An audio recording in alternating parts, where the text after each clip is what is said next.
HowToPayMyVet.com. Sponsored by Check and Go. Go to checkngo.com for details. Pay with Check and Go. Hi, this is Stuart from HowToPayMyVet.com. I'm here to talk to you today about pain medication in dogs.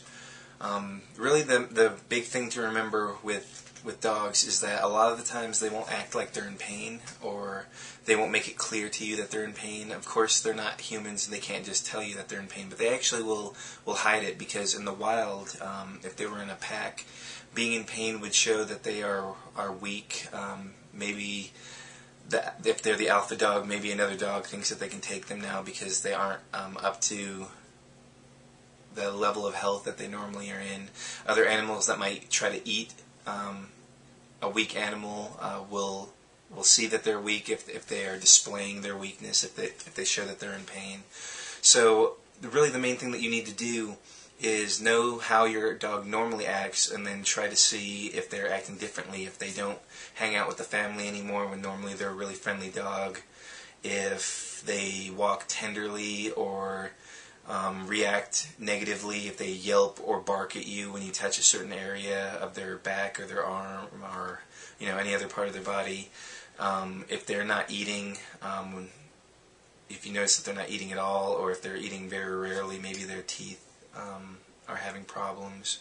And then really the main thing that you should do at that point is probably to speak with a veterinarian, because even giving a dog pain medication, I mean, it sounds like a good idea because it helps soothe their pain, and really that's what you want. You don't want your dog to be in pain.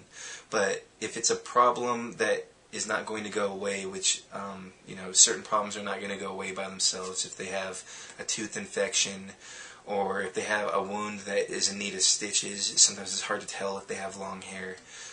Really, you need to take them to a vet and have that problem fixed, so that they aren't going to be in pain anymore, because you can't give them aspirin for their entire lives, and really you could be making a problem much worse by trying to let them feel better now instead of taking them to a vet and having the problem fixed. But you can give a dog pain medication. That's another thing that you should probably talk to your vet about, because it's potentially dangerous. Even a baby aspirin is enough to kill a small dog. So you need to know exactly how much to give your animal, because too little doesn't do anything for them. You've wasted your time and an aspirin, I suppose. And too much will kill your pet, and too much is probably not as much as you think it is. They don't weigh nearly as much as a human does the majority of the time. So you need to know exactly how much to give them. And really, like I said, if they're in pain, you really need to take them to a veterinarian, especially if it persists over a long amount of time. So that's a little bit about pain medication for dogs. My name is Stuart. Thank you for watching. HowToPayMyVet.com. Helpful advice for pet owners. Sponsored by Check and Go.